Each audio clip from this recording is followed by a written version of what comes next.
Alhamdulillahi Rabbil Alamin. Wabihi nasta'inu ala umuri dunia wa din. Ashhadu an la ilaha illallah wahdahu la syarika lah. Wa ashhadu anna Muhammadan abduhu wa rasuluhu la nabiyya ba'dah. Allahumma salli wa sallim wa barik ala nabiyyina Muhammadin sallallahu alaihi wasallam wa ala alihi wa ashabihi wa man tabi'ahum bi ihsanin ila yaumiddin. Allahumma inna nas'aluka ilman nafi'a wa rizqan tayyiba wa amalan mutaqabbala. Allahumma 'allimna ma yanfa'una wanfa'na bima 'allamtana wa zid lana ilman wa hudan wa taufiqa. Kita bersyukur kepada Allah Subhanahu wa taala.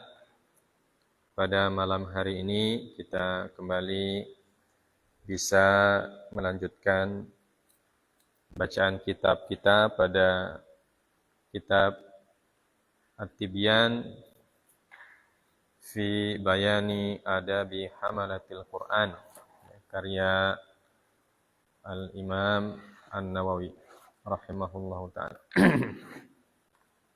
Salawat dan salam tak lupa kita sampaikan kepada Nabi kita, Nabiullah Muhammad sallallahu alaihi wasallam, serta para keluarga dan sahabat-sahabat beliau, serta seluruh para tabi'in dan atba'ut tabi'in dan orang-orang yang istiqomah menjalankan syariat Allah Subhanahu wa taala. Kita lanjutkan bab 4 ya, dari kitab At-Tibyan. Berkata Al-Imam An-Nawawi rahimahullahu ta'ala, Al-Babur Rabi' fi adabi muallimil Qur'ani wa muta'allimihi.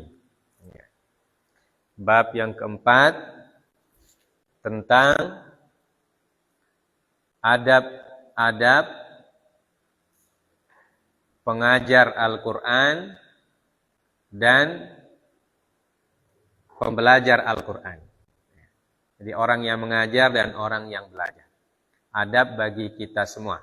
Adab bagi yang mengajar, bagi yang belajar. Atau adab guru dan adab murid.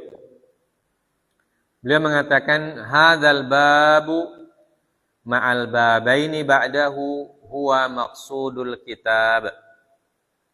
Wa huwa tawilun muntashirun jiddan.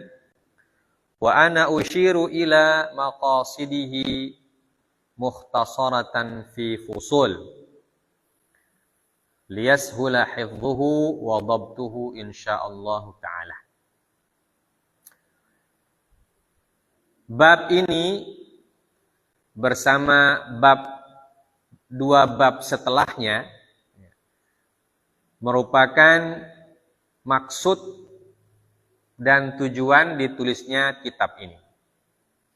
Jadi kitab At-Tibyan fi Bayani Adabi Hamalatil Quran, maksud dan tujuan beliau menulis adalah bab 4, bab 5 dan bab 6.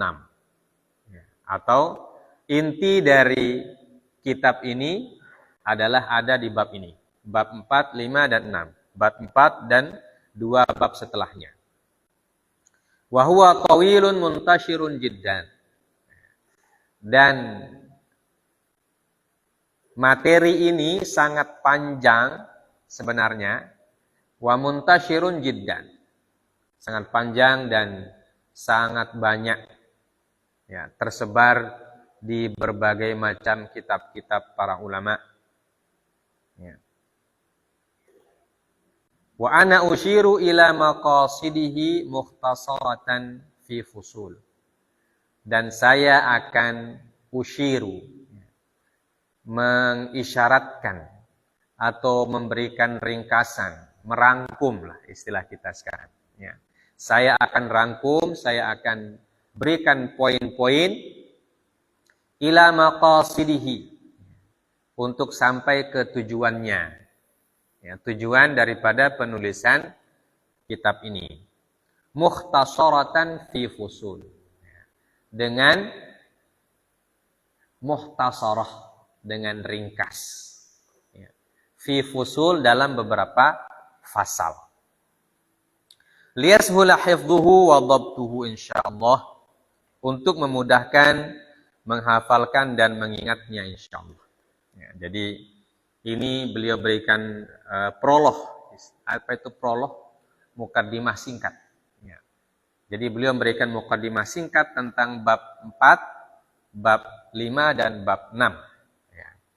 Dan seperti kita sudah ketahui bersama bahwa pembicaraan tentang adab-adab bagi orang yang mengajarkan Al-Quran dan orang yang belajar Al-Quran sangat banyak. Ya. Para ulama menulis berbagai macam kitab.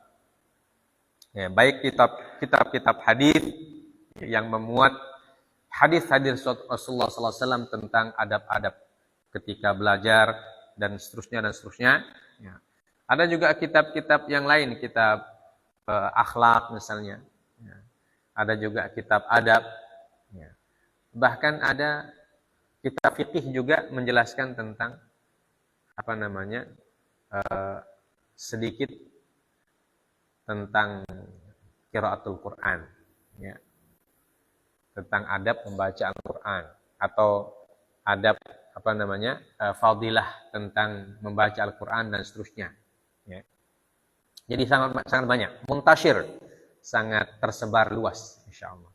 Nah, dan beliau ingin merangkum itu semua dalam beberapa poin yang penting supaya cepat dihafal dan cepat diingat. Ya, bisa dihafal dengan cepat, mudah, tidak terlalu banyak, ya, tetapi mencakup semua aspek. Ya. Maka fasal pertama beliau mengatakan, fasal pertama, faslun awwalu ma yanbaghi lil muqri'i wal qari'i an yaqsuda bidzalika ridallahu ta'ala. Fasal. Jadi beliau masuk fasal pertama. Ya. Adab yang pertama.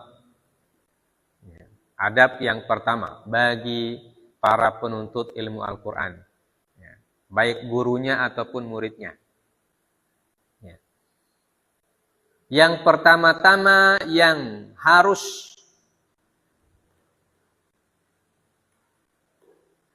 bagi mukri itu orang yang mengajar, wal qari dan orang yang belajar.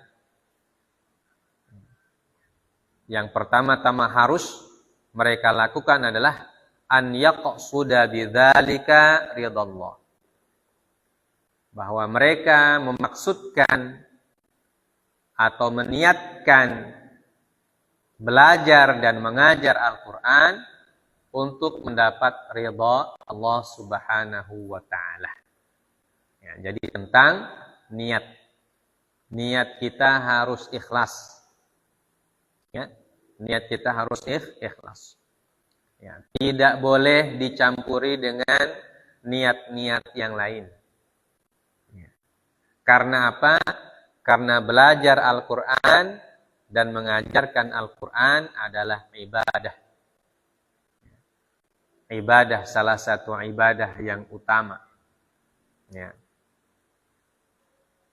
Karena kita sedang berinteraksi dengan firman Allah, wahyu Allah, kalamullah.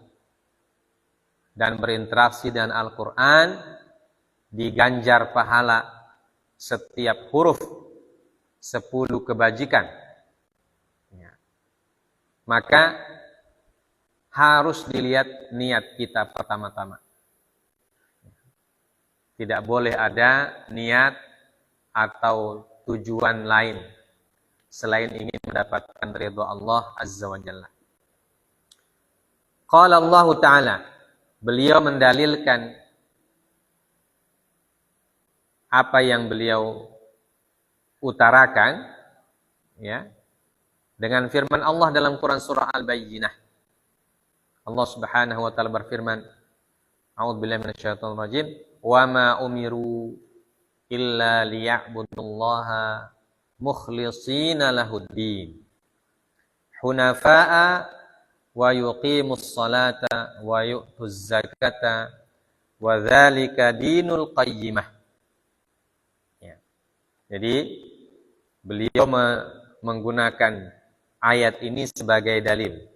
Dan kita sudah paham bersama bahwa ayat ini dalil tentang ibadah. Ya.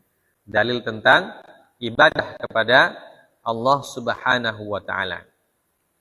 Allah mengatakan, dan tidaklah mereka diperintah. Ya. Jadi manusia itu tidak diperintah oleh Allah Subhanahu wa taala, ya, kecuali apa? Illa liya'budu. Kecuali hanya menyembah kepada Allah Azza wa Jalla. Illa liya'budullah. Jadi perintah yang diberikan oleh Allah kepada kita manusia ini adalah menyembah kepada Allah Azza wa Jalla. Tapi bukan sekedar menyembah. Bukan sekedar menyembah. Harus ada kriteria ibadah kita. Kriteria yang pertama adalah mukhlishina lahuddin.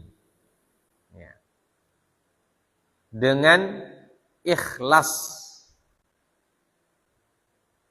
Lahu. Karena Allah. Dengan ikhlas karena Allah. Ya. Mukhlishina lahuddin, hanya untuk semata-mata menjalankan agama Allah Subhanahu wa taala, menjalankan syariat Allah Subhanahu wa taala. Jadi ketika beliau menjadikan ayat ini sebagai dalil, maka yang ditunjukkan atau yang ingin diberikan isyarat kepada kita bahwa belajar dan mengajar Al-Quran bagian dari ibadah kepada Allah Azza wa Jalla. Maka karena dia termasuk ibadah, maka tidak boleh kosong dari keikhlasan. Atau tidak boleh ada motivasi lain selain keikhlasan. Ya, selain kita ingin mendapatkan ridha Allah. Ya. Nah, ini penting kita tanamkan dalam diri kita. Baik ketika kita belajar ataupun ketika kita mengajar. Ya. Ketika kita belajar, kenapa niat itu penting? Ya, kenapa niat penting ketika belajar Al-Quran? Ya, karena itu pertama, kita ini sedang beribadah. Ya, sedang beribadah. Dan semua ibadah harus ikhlas karena Allah Azza wa Jalla. Ya. Karena kalau tidak ikhlas, maka ibadahnya tertolak. Kalau tertolak, ya, berarti kita tidak mendapatkan apa-apa, ya, bahkan bisa mendapatkan dosa. Karena kita sudah bermain-main dengan ibadah kepada Allah. Dan orang yang mempermainkan ibadah kepada Allah itu dosa. Ya. Dan kalau dia mempermainkan ibadah, maka dia akan mendapatkan murkanya Allah Azza wa Jalla. Waliyadzubillahi min dzalik. Mukhlishina lahuddin hunafa wa yuqimus salata wa yu'tuz zakah. Ya. Dan juga mendirikan salat dan mengeluarkan zakat. Wadzalika dinul qayyimah. Dan itulah agama yang lurus. Ya, jadi kelurusan agama seseorang pertama dilihat dari sisi niatnya ketika dia beribadah. Ya, kalau dia beribadah dengan niat ingin mendapatkan ridha dari Allah Subhanahu wa taala, maka agamanya akan lurus. Tapi kapan niat itu bengkok, maka agamanya juga akan bengkok. Ya. Kapan tujuannya itu selain Allah, maka agamanya juga akan menyimpang dan menyeleweng. Wal'iyadzubillahi min dzalik. Ya. Ai al-millah al-mustaqimah. Ya. Beliau menerjemahkan kata dinul qayyimah dengan al-millah al-mustaqimah. Al-millah artinya bahasa kita agama. Ya. Al-mustaqimah yang lurus. Ya. Itulah agama yang lurus. Nah, ini dalil dari Al-Qur'an. Ya. Dalil dari Al-Qur'an yang beliau cantumkan pertama-tama. Ya. Kenapa Al-Quran pertama dicantumkan? Karena dia adalah dalil yang paling tinggi. Ya, dalil yang paling tinggi. Dalil nomor 1. Maka para ulama membiasakan dan mencontohkan ketika kita berdalil ya, terhadap suatu perkara. Ya, pertama-tama yang kita cari dalil dari Al-Quran dulu. Ya. Karena itulah dalil yang paling utama. Ya. Baru setelah itu kita cari dalil yang nomor 2 dari hadis Nabi Sallallahu Alaihi Wasallam. Ya. Kemudian dalil-dalil yang lain, bisa ijma, ya. Bisa perkataan para sahabat, ya.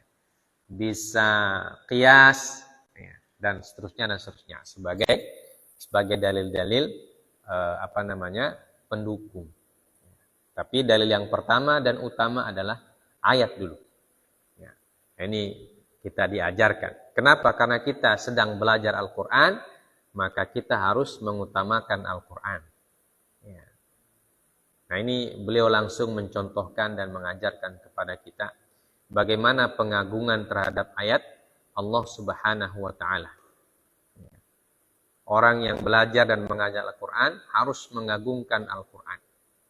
Ya, tidak boleh dia pandang remeh dan tidak boleh dia nomor 2-kan. Ya, harus nomor 1. Ya. Siapa yang memandang remeh ayat Allah, menomor 2-kan atau menomor 3-kan atau bahkan menomor selanjutnya, maka itu berarti dia telah melecehkan ayat Allah Subhanahu wa Ta'ala.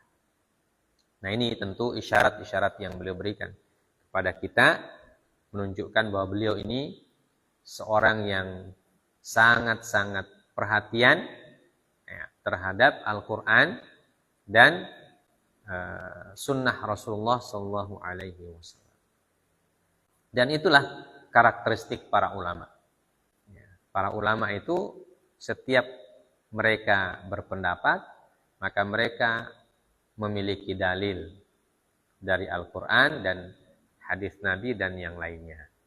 Karena mereka tidak berani berkata sembarangan. Ya. Itu karakteristik para ulama itu, tidak berani berkata sembarangan. Ya. Apalagi berkata hanya sesuai dengan sesuai dengan pikiran semata. Ya. Karakteristik para ulama pasti mendalilkan atau menjadikan hujjah pijakan dari pendapat-pendapat mereka. Yang pertama adalah Al-Quran dulu, ya. Baru kedua hadis, baru setelah itu dalil yang lain. Nah, kemudian beliau mengatakan wafis sahihain, ya. Dan di dalam kitab sahihain. Nah, ini beliau berdalil dengan hadis. Ya. Walaupun dalil dari ayat Al-Quran banyak, ya.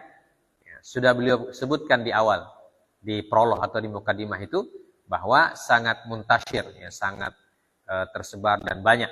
Ya, tapi seperti yang beliau katakan, saya akan memberikan poin-poin yang mukhtasar, ya, poin-poin yang ringkas, ya, supaya gampang diingat dan gampang dihafal. Ya. Dan dalam kitab As-Sahihain, ya, artinya Imam Al-Bukhari dan Muslim. Sahih Bukhari dan Sahih Muslim. An Rasulullah sallallahu alaihi wasallam, innamal a'malu binniyat wa innama likulli imri'in ma nawa. Wa hadzal haditsu min usulil Islam.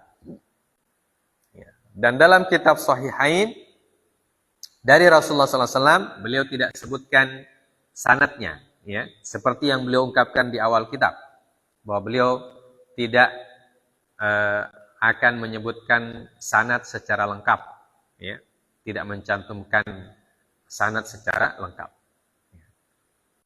Dan apa yang beliau cantumkan sudah beliau sebutkan, bahwa di kitab yang lain beliau sebutkan sanadnya.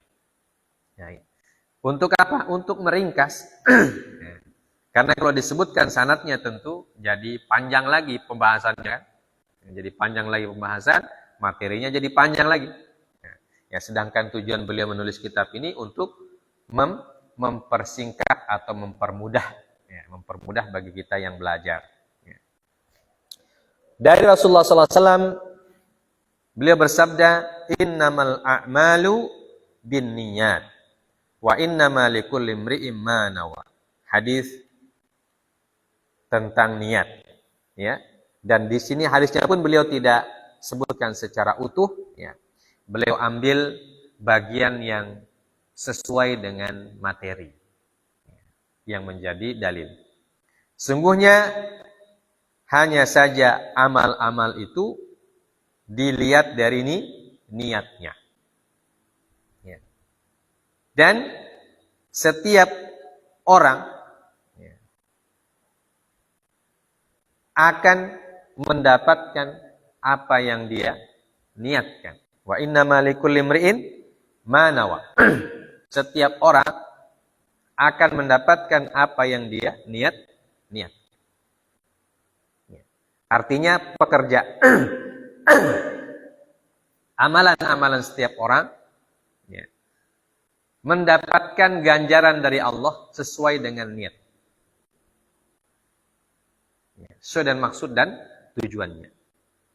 Siapa yang berniat karena Allah Azza wa Jalla, maka dia akan mendapatkan pahala dari Allah Azza wa Jalla. Dan barang siapa yang meniatkan sesuatu dengan niat yang lain, maka dia akan mendapatkan apa yang dia niatkan. Ya, sebagaimana lengkapnya dari hadis ini yang kita sudah hafal.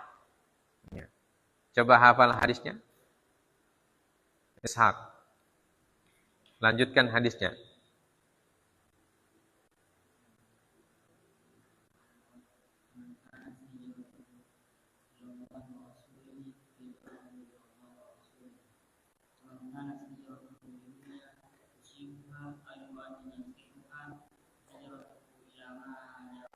Baik. Faman kanat hijratuhu ila Allah wa rasulih. Lanjutannya. Nah, barang siapa yang mau berhijrah. Ya. Jadi hadis ini sebab urutnya adalah tentang hijrah. Ya. Secara khusus sebabnya itu. Tapi seperti yang disebutkan oleh para ulama dalam kaidah memahami nas bahwa al-ibratu bi umumil lafzi, ya, la bi khususi as-sabab. Bahwa ibrah itu dilihat dari keumuman lafaz. Walaupun sebab urutnya adalah tentang hijrah, tapi bisa juga ditarik kepada ibadah yang lain. Ya, hijrah, barang siapa yang berhijrah kepada Allah dan Rasulnya, maka dia berhijrah kepada Allah dan Rasulnya. Artinya akan mendapatkan balasan dari Allah dan Rasulnya dengan balasan yang sesuai. Dan barang siapa yang mau berhijrah karena dunia yang ingin dia raih, yang ingin dia dapatkan, maka dia dapat dunianya. Dan barang siapa yang berhijrah karena wanita yang dia sukai, maka dia juga dapat wanitanya. Tapi dia tidak dapat pahala dari Allah.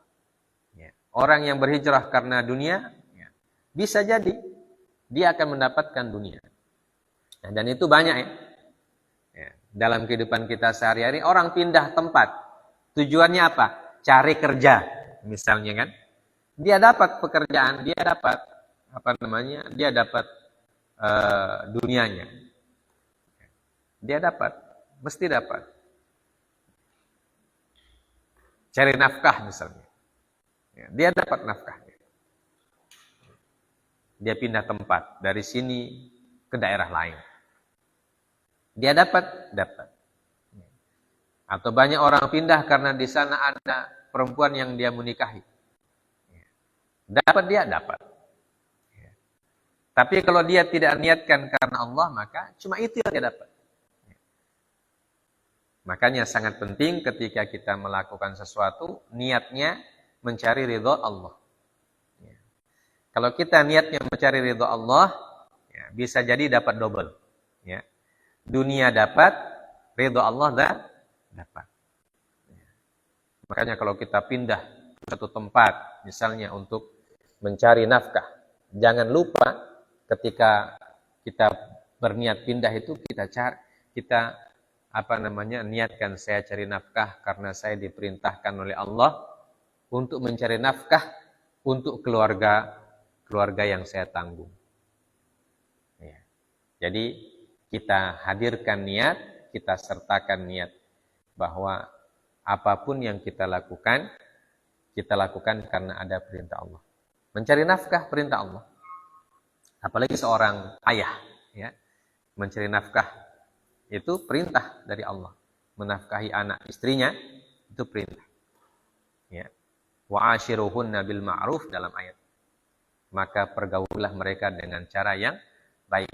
Salah satu bentuk muasyarah adalah memberikan nafkah. Dan dalam hadis Rasulullah SAW mengatakan yang disebut nafkah itu adalah sampai apa yang kamu suapkan ke mulut istrimu. Maka itu nafkah namanya.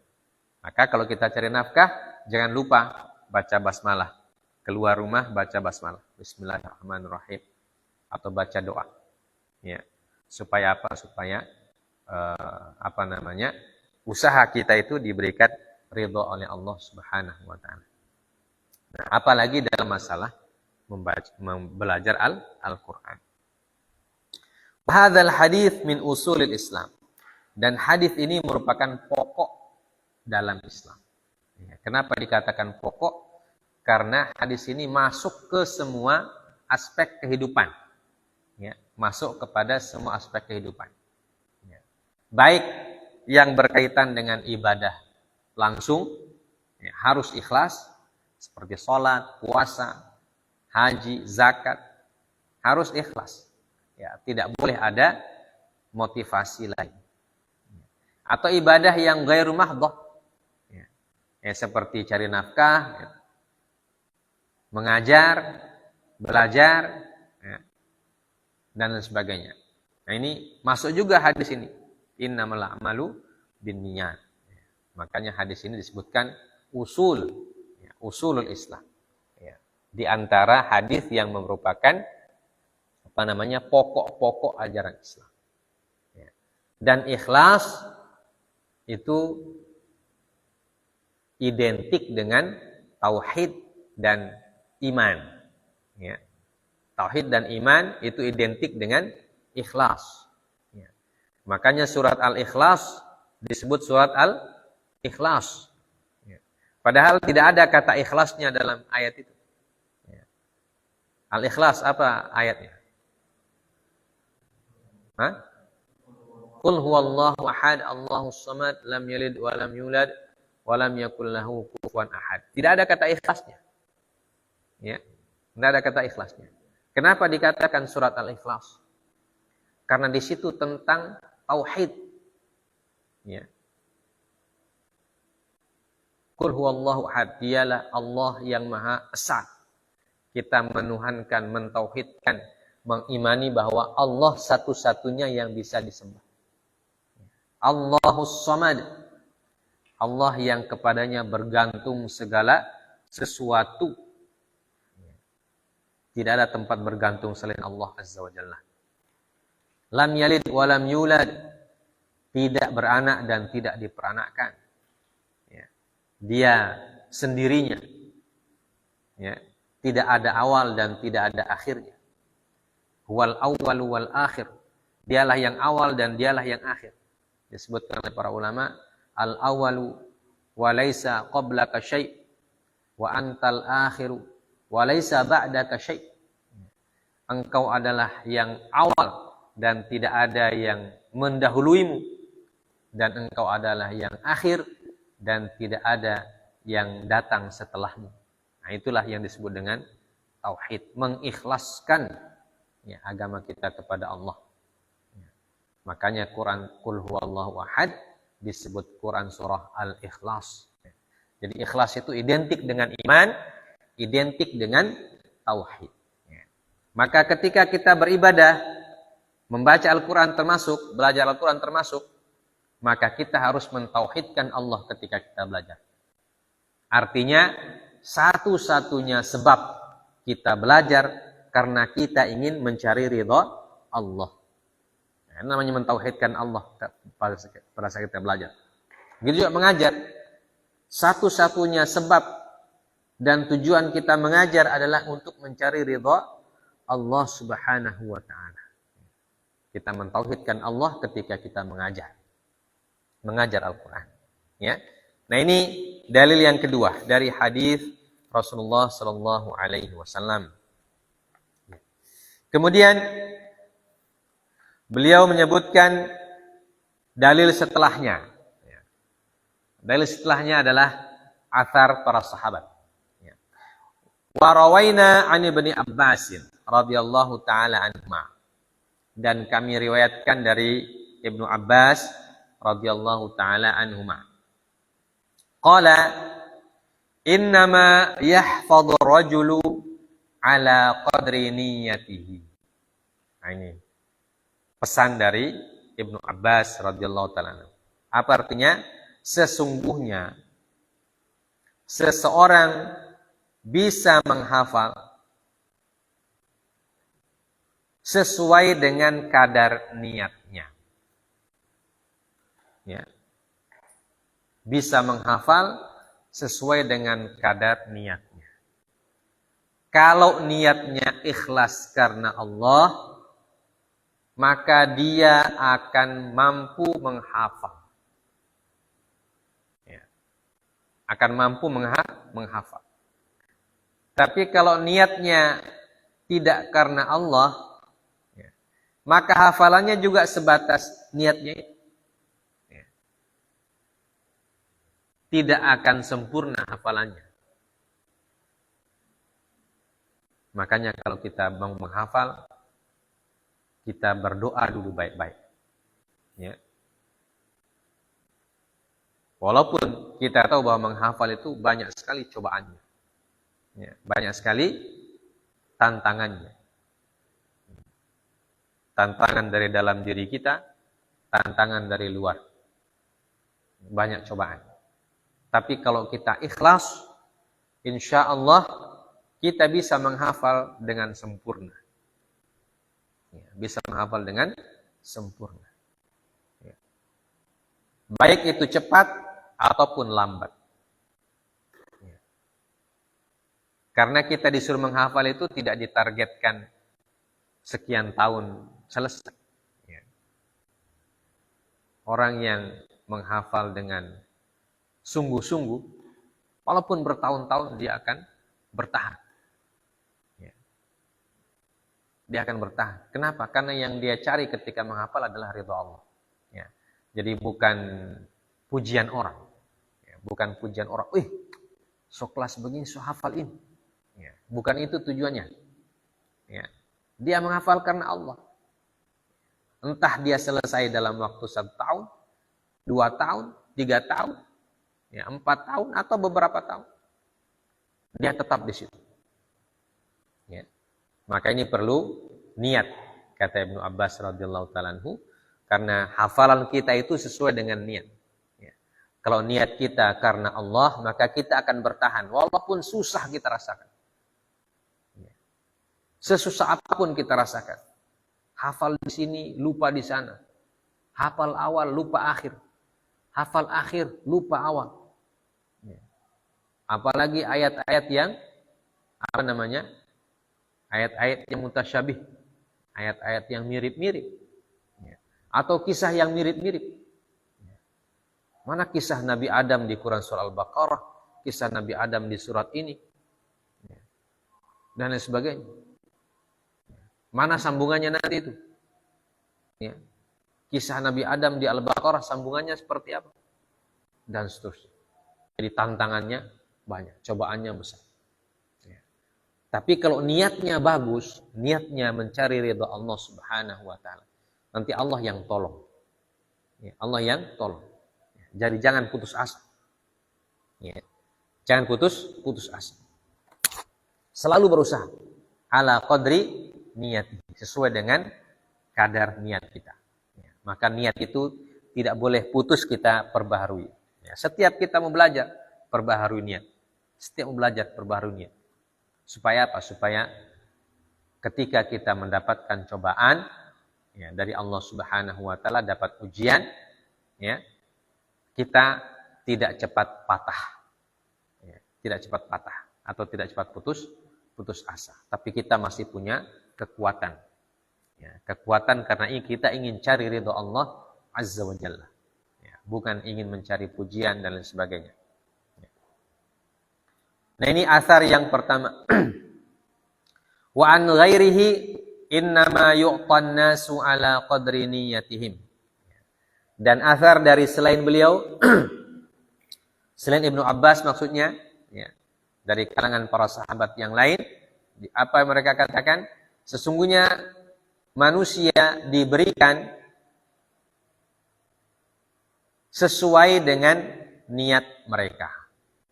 Sesuai dengan niat mereka. Diberikan oleh Allah Azza wa Jalla sesuai dengan niatnya. Nah, seperti hadis yang kita sebutkan tadi. Orang berhijrah ingin mencari dunia. Niatnya itu diberikan dia oleh Allah. Ya. Diberikan dunianya oleh Allah. Ya. Kalau dia berhijrah untuk mengikuti perempuan yang dia cintai, yang dia ingin nikahi. Niatnya itu diberikan oleh Allah. Ya. Jadi niat itu akan menentukan apa yang kita dapatkan. Kalau niat kita hal-hal yang sifatnya dunia, maka itulah yang akan kita dapatkan. Ya. Tapi kalau niat kita ridha Allah Azza wa Jalla, maka itu juga akan kita dapatkan. Ya. Terutama masalah-masalah ibadah, maka kita akan mendapatkan apa yang kita inginkan. Kalau kita menghafal Quran karena ingin dikatakan sebagai hafidh, nanti dapat juga itu. Ya, dapat juga itu gelar. Ya. Tetapi tidak dapat pahala dari Allah. Ya. Jadi jangan menghafal karena ingin disebut ya, sebagai atau ingin diberi gelar sebagai apa. Nah, belajar juga begitu. Belajar agama Allah Azza wa Jalla atau belajar apa saja, ya. Niat yang pertama bukan ingin mendapatkan gelar sebagai titik-titik. Belajar itu motivasi yang pertama-tama atau niat yang harus kita tancapkan adalah kita ingin mencari ridha Allah Subhanahu wa taala. Maka kata para ulama, orang belajar itu ada 4 yang harus dia tanamkan dalam dirinya. Ya. Pertama, belajar itu untuk mengangkat kebodohan dari dalam dirinya.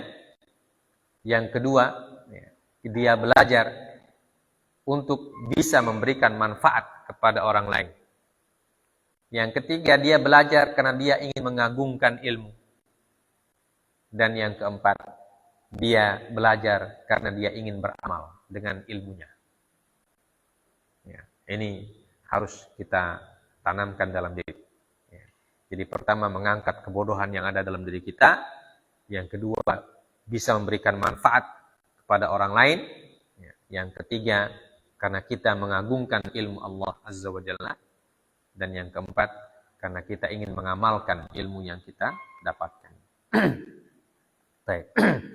Nah, ini pernyataan dari para sahabat atau athar para sahabat. Di antaranya adalah athar dari Ibnu Abbas radhiyallahu taala anhuma. Ya. Kemudian beliau juga mencantumkan beberapa ungkapan atau pernyataan para ulama. Ya. Pertama beliau mengatakan warawaina anil Ustaz Abil Qasim Al-Qushairi. Ini salah seorang ulama dalam madhab Syafi'i, ya. Beliau ulama abad keempat, ya. Namanya adalah Abdul Karim bin Hawazin atau Hawazan bin Abdul Malik bin Talhah, ya. Al-Qushairi An-Naisaburi, ya, orang Naisabur, ya. Ya. Beliau lahir tahun 376 dan wafat tahun 465. Ya. Termasuk kibar ulama. Termasuk ulama kibar. Nah, ulama kibar itu artinya ulama yang senior, tokoh, ya. Ulama besar, ya.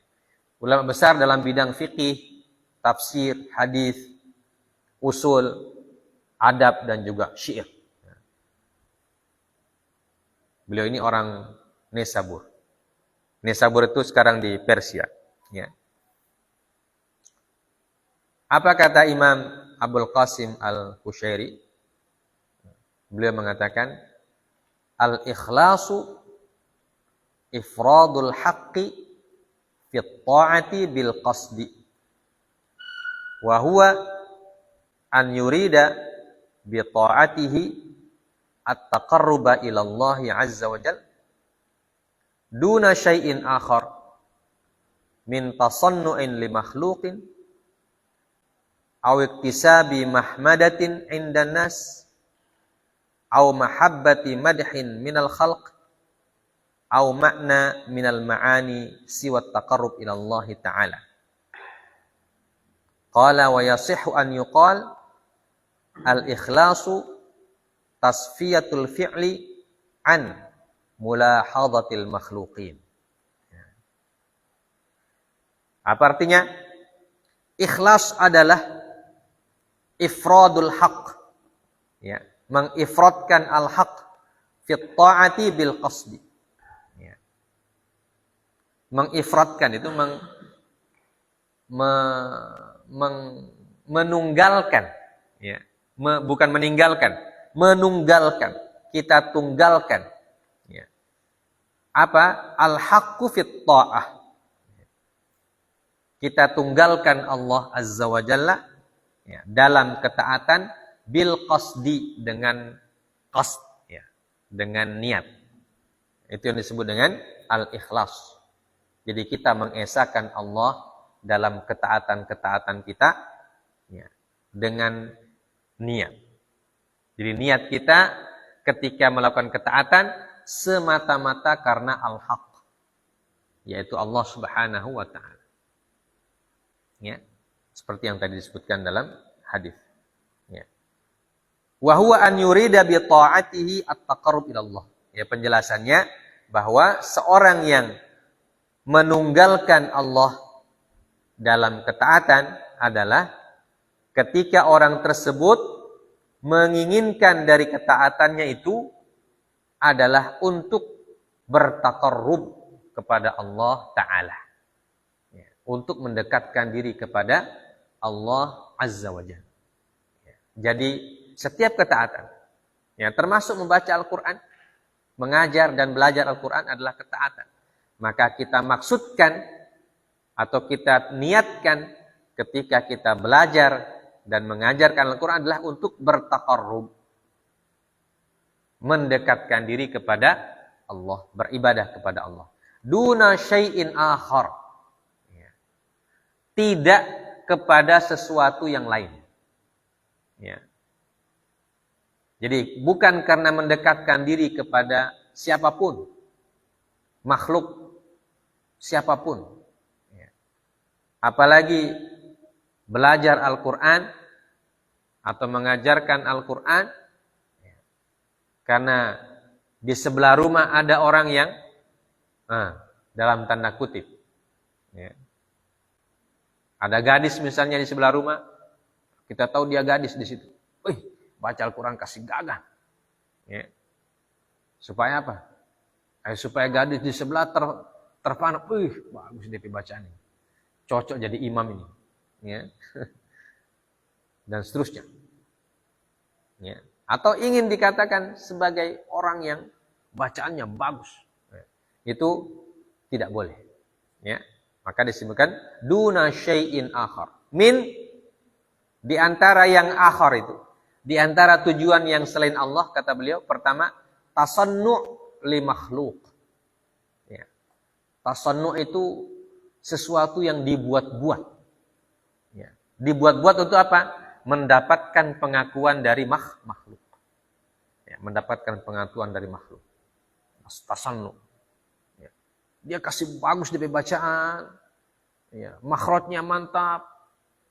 Tapi dia melakukan itu untuk mendapatkan pengakuan manusia. Ina'udzubillahi min dzalik. Ya. Supaya dikatakan sebagai NTP bacaan macam Syekh Sudais betul. Ya. Makanya kalau kita jadi imam, hati-hati ketika ada orang bapuji. Ya. Itu ujian besar seorang imam. Ya. Semoga kita diselamatkan dari Allah, oleh Allah Azza wa Jalla. Ketika ada orang mengatakan, kalau dia ini yang imam, biar satu juz, tahan kita. Ya. Macam sholat di Masjidil Haram. Ya. Ya, macam sholat di Masjidil Haram kita orang. Ya. Mantap. Nah itu hati-hati. Ya. Kalau dapat pujian seperti itu, hati-hati. Banyak istighfar kepada Allah Subhanahu wa ta'ala. Ya. Karena bisa jadi itu bisa mencederai niat kita. Ya, itu adalah ujian. Ya. Jadi pujian itu adalah ujian. Ya. Pujian dari makhluk, ujian untuk kita. Ya. Semoga Allah menyelamatkan kita. Ya. Nah ini yang pertama, tasannu' li makhlukin. Awiktisabi mahmadatin indan nas. Ya. Atau ingin mendapatkan mahmadah, mendapatkan pujian. Ingin mendapatkan pujian indan nas dari manusia. Ya, mahmadah, iktisabi mahmadah, mendapatkan pujian-pujian. Au mahabbati madhin minal khalqi. Atau cinta pujian. Ya. Ada orang sekedar ingin mendapatkan pujian, tapi ada orang memang cinta pujian. Suka sekali dipuji. Bahasa kita makan puji. Ya. Makan puji. Ya. Ada makan gaji, ada makan puji. Ya. Makan puji ini tidak boleh. Ya. Terutama ketika kita belajar Al-Quran, tidak boleh makan puji. Ya. Ingin mencintai pujian. Au makna minal ma'ani siwat taqarrub ilallahi ta'ala. Atau maksud dan tujuan apapun selain taqarrub kepada Allah Azza wa Jalla itu tidak dibenarkan. Ya. Atau itu akan mencederai keikhlasan. Ya. Membuat keikhlasan menjadi kotor. Ya. Kesucian niat menjadi tercemar. Ya. Kalau kita ingin mendapatkan sesuatu selain takarrub kepada Allah. Satu-satunya tujuan yang boleh itu takarrub kepada Allah. Ya. Walaupun ketika kita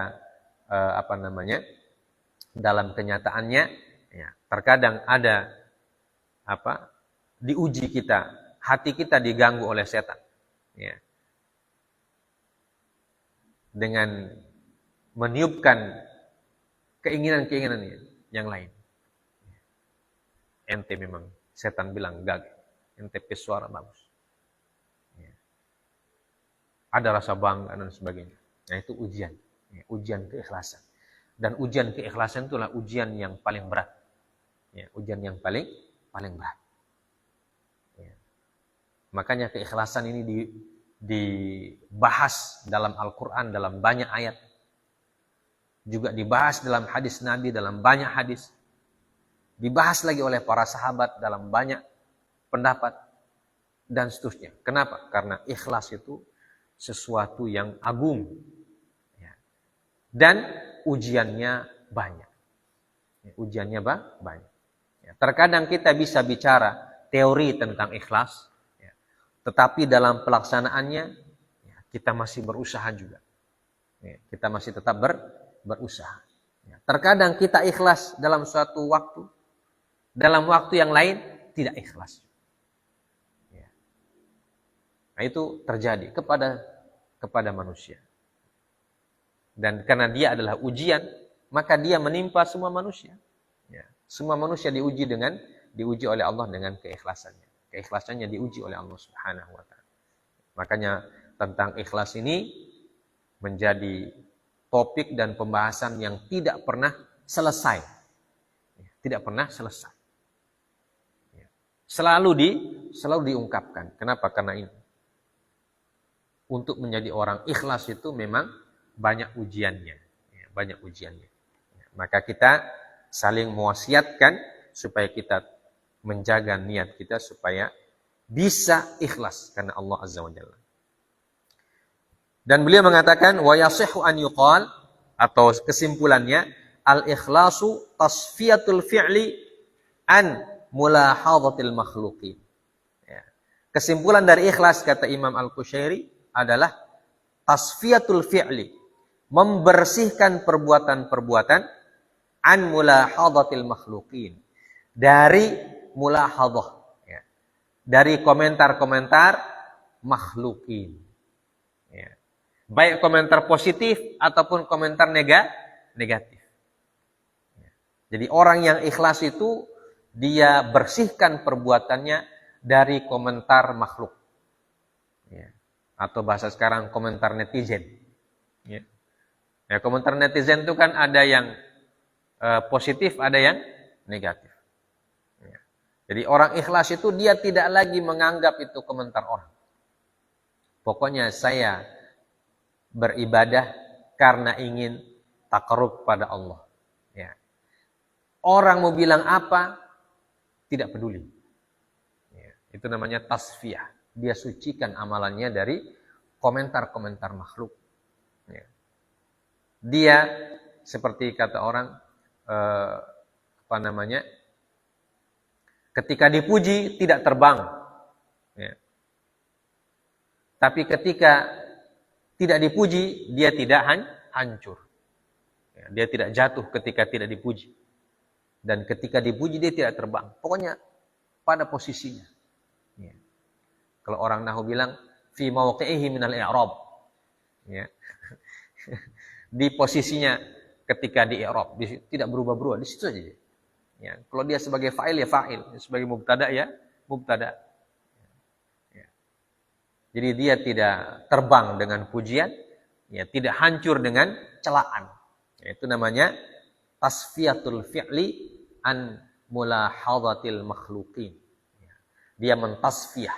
Ya, mentasfiyah itu artinya membersihkan, ya, mensterilisasi, ya, disterilkan, ya, disterilkan amal-amalnya dari komentar-komentar makhluk.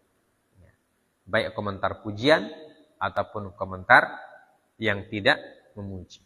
Ya. Yang dia inginkan tujuannya semata-mata adalah Allah Subhanahu wa taala. Ya. Nah, ini kata Imam Al-Qushairi tentang ikhlas. Nah, ketika kita belajar Al-Qur'an juga begitu. Ya. Karena ketika kita belajar Al-Qur'an, kita diuji dengan pertama pujian, yang kedua adalah pelecehan. Untuk apa belajar Al-Quran? Ya. Jadi apa nanti kalau dia belajar? Cuma jadi begitu. Itu namanya pelecehan. Ada juga pujian. Nah, ini dua-duanya ujian bagi kita. Ya. Ujian membuat kita terbang. Ya. Dan kalau terbang terlalu tinggi, jatuhnya lebih sakit. Ya. Dan juga pelecehan bisa membuat kita patah semangat. Ya. Membuat kita hancur. Nah, kalau kita belajar Al-Quran, jangan pedulikan dua itu. Ya. Tasfiyatul fi'li an mulahadhatil makhluqin. Kita sterilkan itu niat kita dari itu. Ya. Baik pujian ataupun pelecehan. Ya. Jadi niatkan pertama-tama. Dan satu-satunya niat kita adalah kita ingin bertakor kepada Allah Azza wa Jalla dengan belajar dan mengajarkan Al-Quran. Supaya kita tidak terbang, ya, Nanti kalau terbang ditiup angin. Ya. Kalau ditiup angin dibawa kemana-mana itu. Ya. Tapi kita juga tidak hancur. Ya. Kita tetap pada posisi kita. Ya. Nah itu yang penting, yang harus kita laksanakan. Dan ini adab yang pertama. Ya. Bagi orang yang belajar dan mengajarkan Al-Quran, harus mengikhlaskan diri, mengikhlaskan niat. Ya, satu-satunya tujuan kita adalah ingin bertaqarrub, beribadah, mendapatkan ridha Allah Subhanahu wa taala. Ya. Baik, karena sudah sholat Isya, kita cukupkan sampai sini dulu. Ya. Masih banyak perkataan-perkataan para ulama yang beliau cantumkan. Ya, insyaallah kita baca di pertemuan selanjutnya. Ya. Semoga kita diberikan taufik oleh Allah Subhanahu wa taala, ya, dijadikan orang-orang yang ikhlas ketika belajar dan juga ketika mengajar, ya, terutama belajar dan mengajarkan Al-Qur'an, dan semoga Al-Qur'an yang kita pelajari dan yang kita tuntut ilmunya, ya, bisa bermanfaat untuk kita di dunia dan di akhirat. Subhanakallah bihamdik, asyhadu an la ilaha illa anta astaghfiruka wa atubu ilaik. Wassallallahu ala nabiyyina Muhammad wa ala alihi wa sahbihi wasallam. Wa akhiru da'wana alhamdulillahi rabbil alamin. Wassalamualaikum warahmatullahi wabarakatuh.